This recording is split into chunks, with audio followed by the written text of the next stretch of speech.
We are so excited to have our last lean celebrity interview for the quarter. And we've got Heather Hopkins here with us today. Hi, Heather. You can wave and so people can see what square is yours. So she has 6 years experience in lean. So most of that experience is in lean consulting, in manufacturing, supply chain, and human resources. So Wes, I know you're a nice human resourcey geeky sort of thing. So we'll kind of let you commiserate on this one also. So currently she is a master black belt. So you guys are all studying some green belt materials, but we got somebody here with a master black belt in Lean Six Sigma with Ernest and Julio Gallo. So Heather, thank you so much. This is your first time as a lean celebrity here with us at Cal Poly. Thank you for coming. Yeah. Thank you. I'm excited. All right. Well, good. Well, glad you could join us. So Heather, just so is black belt your full-time job? Is that it, like on your business card and your job title? And how does that relate to lean? Oh, it's funny because I refinanced my house recently, and that is my business card. My title's Master Black Belt, which might be the only time in my life I'll have that title. And they didn't believe me. I had to prove it. I was like, no, I really do have a job. I promise.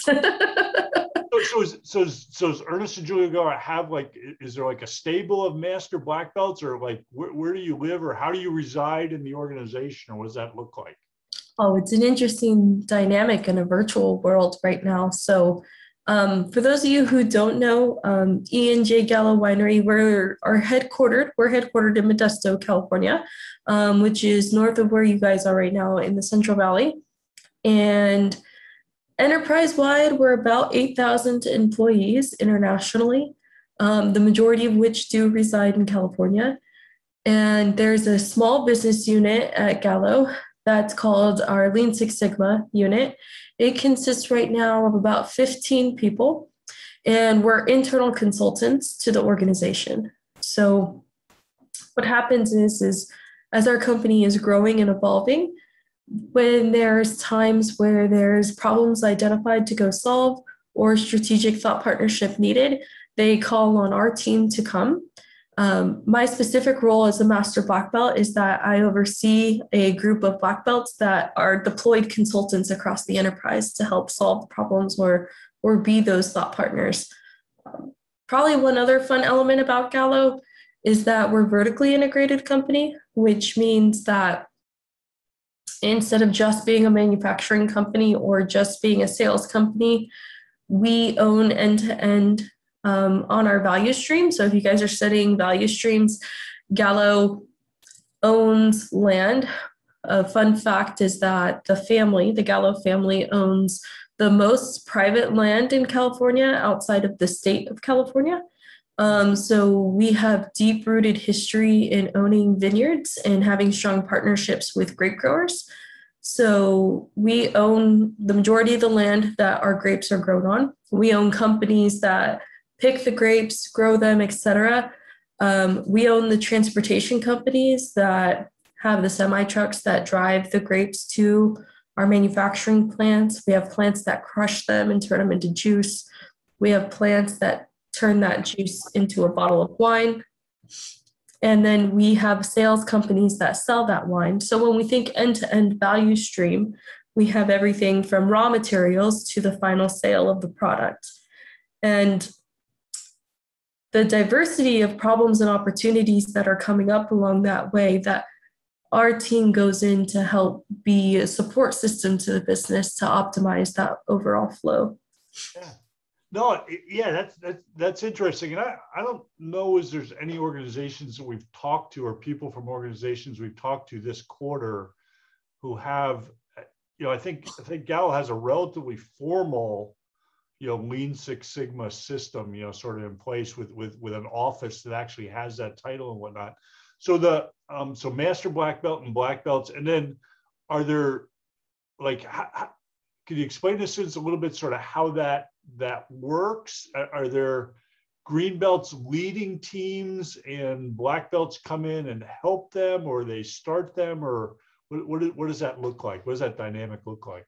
Yeah, so we have what that can look like in our company is we do have what I think traditionally is called yellow belts. We call them lean practitioners, but your entry level belt, green belt, black belt, and then master black belt. And to your point, we have a very formal department where approximately 15 black belts with 2 master black belts reside. But we give trainings internally to other employees across the enterprise at the green belt level.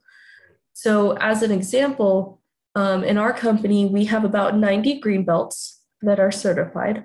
We internally certify them with an external vendor. So we do a combination of internal and external training, and they can be embedded in businesses. So let's say you guys get an engineering degree and you're in our engineering department and you're working on building a new manufacturing line and you want to do a very specifically scoped project to that work, you can do that. Same with finance or sales. They exist percolated throughout the industry or throughout our company. And then if you have an interest in a real skill set that you want to go get your black belt, you maybe want to work on a diversity of problems. That's probably the biggest difference. Yeah. Say you want to be in engineering, you want to work just in engineering. I did that for a few years. My formal backgrounds, I'm a mechanical engineer. I have a bachelor's and master's in mechanical engineering. Really loved it. Spent about 6 years in operations and manufacturing, really focused on that type of problem solving in the manufacturing environment. I had an opportunity to do a rotation in sales and a rotation in some other areas of the business and realized that there was a lot of power in being able to solve problems I had no background in. So I asked if I could go to Lean Six Sigma and get trained on how to problem solve any type of problem. I just wanted to be challenged. And so when someone raises their hand and says, I really want to get deeper in this training and I want to become a subject matter expert in problem solving, that's what usually leads them to Lean Six Sigma. And we give them a lot of training and put them in a lot of uncomfortable situations, myself included. Having a firm background in engineering and production, I did a 2-year rotation in human resources, which was outside my bubble. I did a year in finance and went back and got my MBA because I was inspired by it. But it was not my intention originally. But studying lean gave me the confidence that I could learn. And this was, you guys, I'm going to show my age a little bit, but this was like 10 years after I graduated college. So the beauty of it is that whatever you're graduating in right now does not mean that's what you have to do forever. And so for me, I really thought, well, I'll do engineering forever. And then after a few years, I got really interested in doing other stuff. And it felt good to know that lean felt like college again, because it allows you the opportunity to learn. And once you really master these skills, you guys can go into any department and add value and support to them without being an expert, without having a degree in that area. And so it really opens up a lot of doors for you. So if you guys are getting this knowledge now, I really give kudos to you because I think it'll serve you really well. And Eric, I liked how you talked about the job interviews. I think you guys put that into any job interview. I have close friends from my MBA program that worked for Wells Fargo, Adobe, Google. Lean Six Sigma knowledge and terminology is very well known, even if they don't have a formal program. And so if you guys can use some of that in your interview process, I guarantee you will impress the hiring manager just for how process thinking you are. Process exists in every industry. So they'll know what you're referring to when you use that language or how you're speaking about it. Heather, thank you for sharing that and sort of pointing the way for the students a little bit. So these guys are doing in this class, they do 80 hours of online training with More Steam, which is our sort of external provider, and then they have 40 hours hanging out with Wes Oliver and I, talking about like what they're learning online and things, and listening to great lean celebrities like you come through and tell us how it works in the real world. Like when you certify somebody as a green belt at Gallo, so I know here at Cal Poly, they have to do this class and training, and then they have to do a big project, I kind of look over their shoulder while they're doing it and whatnot. Maybe it's a kind of a 6-month project equivalent to maybe a senior project here at Cal Poly. what does it take to be certified as a green belt at Gallo? So what does that look like? Very similar to what your program looks like. We do formal in-classroom training, which is all virtual now, which is neat. So you do training. It's about 50 hours of pre-work, I would say, so online independent learning. And then it's about 2 full-time weeks of rigorous training followed by a formal exam that you would take. And so if that's the academic portion, the real life portion is to do a project and to do a Kaizen to be able to show not only your technical skills, but your facilitation skills. And so that's exciting to see. Yeah, you got to show the business results. Is it a project and a Kaizen on the same project, or can those be separate, or how does that work? We asked them to do it separately because what we've found is we really want to challenge individuals to do different, because it's a fascinating question, right? A Kaizen, you could do a Kaizen within DMAIC. It just expedites your DMAIC in terms of cycle time. But you really, my personal opinion, challenge yourself differently when you go to do a Kaizen. To say, if we were to, old school ways, right? Go get the right people in the room, and you walk in not knowing how to solve it, and you walk out of the room and it's solved. That's the intention of a Kaizen. And that challenges you as a facilitator and a black belt in so many different ways than a DMAIC, where you say, in our world, we say a DMAIC, you typically have about 90 days to solve it. That's a different sense of urgency. And so someone's asking here, can you speak on how Lean Six uses it is different across the industries and types of work I've experienced? As an example, when I was in manufacturing, how Lean Six is used is pretty black and white, probably textbook to how you guys are learning it. We have a production line, and we want to decrease the amount of takt time for a product to get out the door. And so you analyze how everything is going and where's the waste and lean that out. The measurements are very crisp, black and white, the data is there.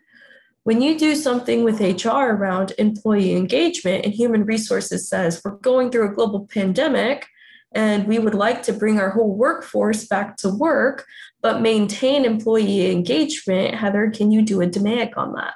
Well, that's different. How do you measure employee engagement?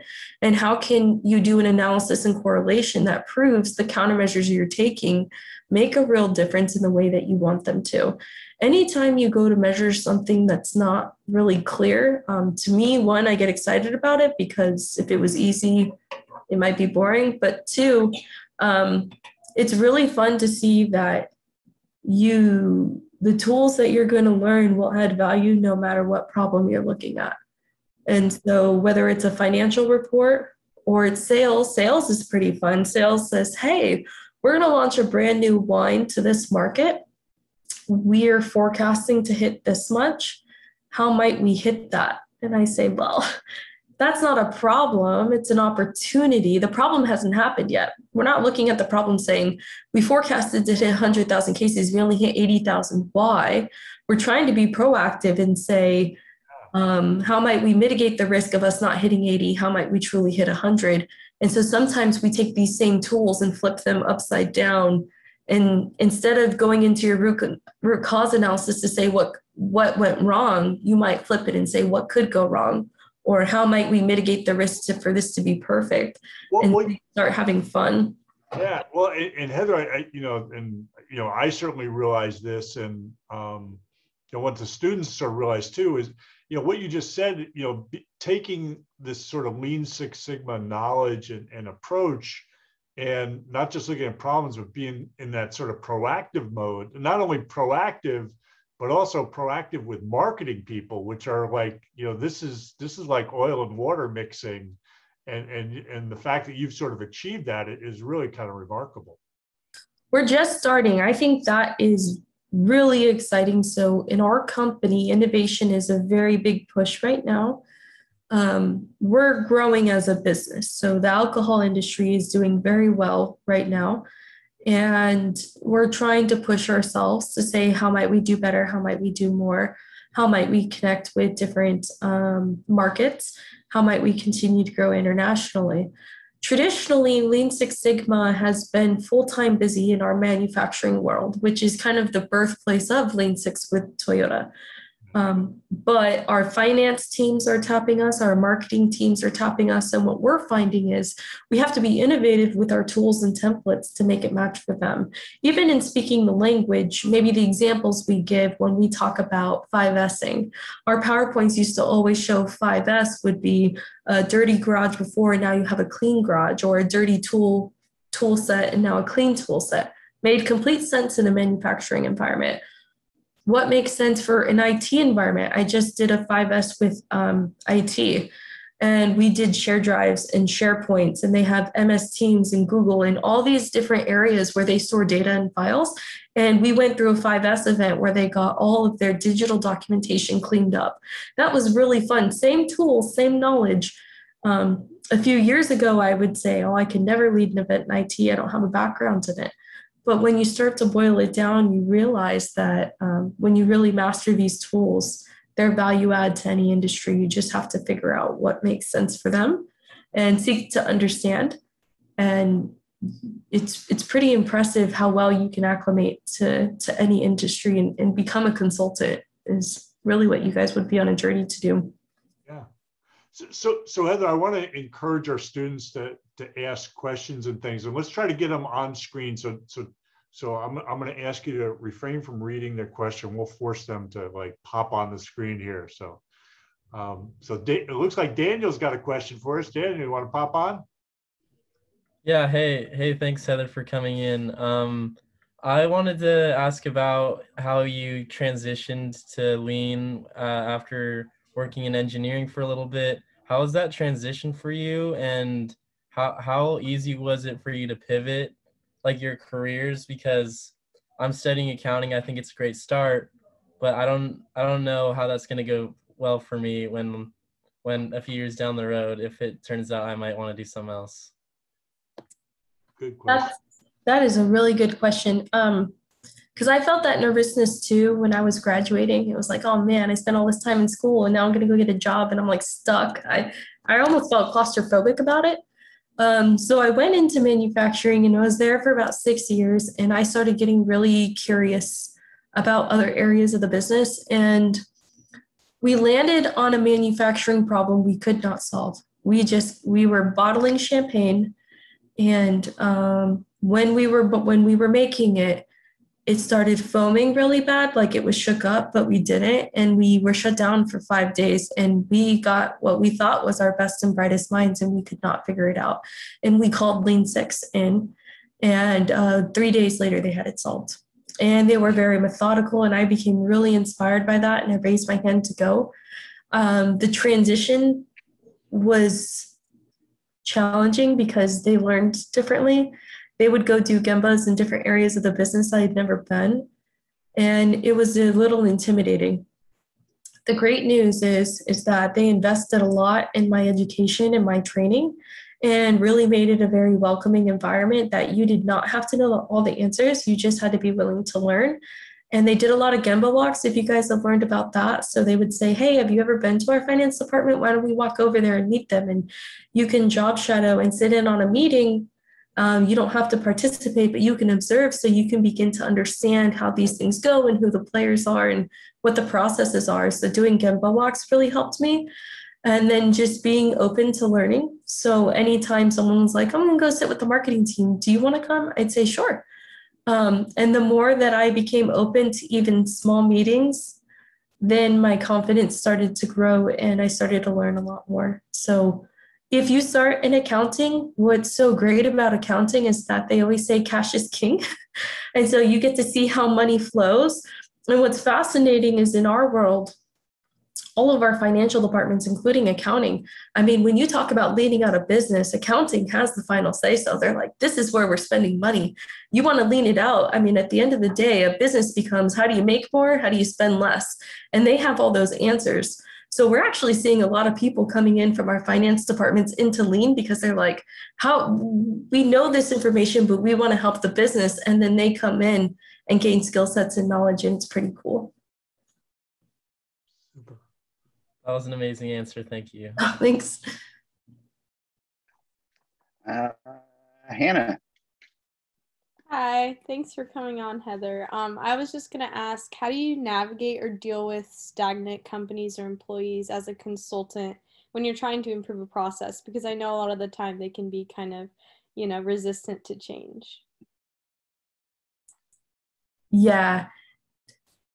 So not every team is coming to the table saying, we have a problem, right? You might hear, oh, yeah, the problem exists, but it's their problem. Or sometimes we come in and say, well, there's no problem. What we try to do in moments where there's tension is the best way that I have found to de-escalate a situation like that is to make it as non-personal as possible. And so as an example, one time I went to our glass plant, which is hot. I mean, like 130 degrees Fahrenheit. It's summer. It was already 100 degrees outside. And you got this hot molten lava glass coming down. And we're trying to reduce the amount of time it takes this team to do the work. And I'm on a Gemba and they're doing work. They can only physically be doing the work for 10 minutes at a time, and then had to change with a crew that was like in this crew pit that was like air conditioned with hot water. And every 10 minutes for 2 hours, these teams are changing for safety.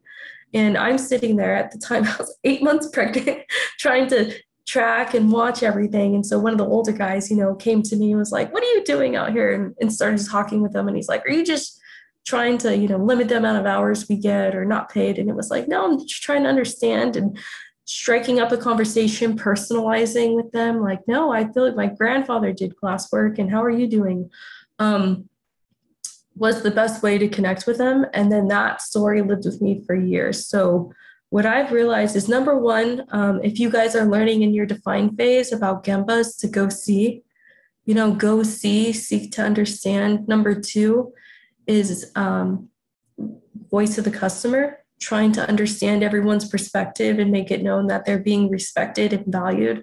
And then the third is how I depersonalize it is when they say, this isn't right or this isn't right, I write it down on the value stream as a pain point so that they can see that they're being heard. But I'll try not to use names or departments. If someone were to say, like that guy told me, he was like, this whole thing would go great if the rookie over there would just get his stuff together and just do A, B, C and go talk to the rookie. And he was like, I wasn't trained on that. I'm like, oh, so there's a training pain point. So can we all acknowledge that the new employees take a long time to ramp up? Yes. And it's because this training, they all say yes.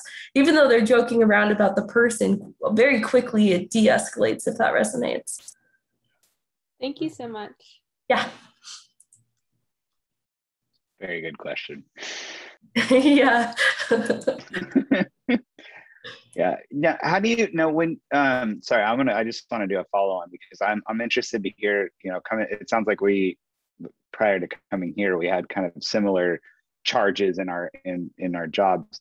How do you so you talk specifically about how you navigate things where there might be tension or conflict, but what about like apathy? I've always maintained, like, I would rather deal with people that are kind of angry or passionate or have forcible pushback, because that shows that at some level they care about the work that they're doing, versus people that are just like, meh, whatevs. Like, how do you handle that kind of that level of apathy? Like, I'm just here for the check, I don't care.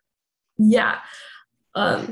So recently I dealt with a project where everyone had agreed this was $1 million savings, this was going to be so great, and we'd scheduled a meeting and no one would come.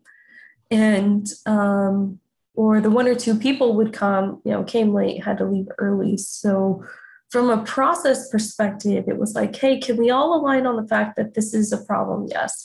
What became a fact was nobody wanted to be part of solving it or felt it was someone else's problem to solve. That was the problem. So the way I've been able to do that is either one, connect with the sponsor to say, if this is a true priority, we might need to leverage your ability as a leader to kind of, one, force it, or two, if you want to go with a non-forcing approach, to genuinely ask during the initial VOCs, what's in it for you? And really, I try to understand, like, what does success look like to you? What would be worth your time? And I try my best to focus the project to incorporate those elements or speak to them when I'm in a meeting to say, Jerry, you had mentioned this, right? This is important, to keep them engaged and remind them of what's in it for them, the money. And sometimes it's simple things. A lot of the time it has to deal with respect or miscommunication or misalignment. And other times it's bigger things. So I never start a project without understanding what's in it for each person on the core team, because if they're not bought in, there's nothing I can do.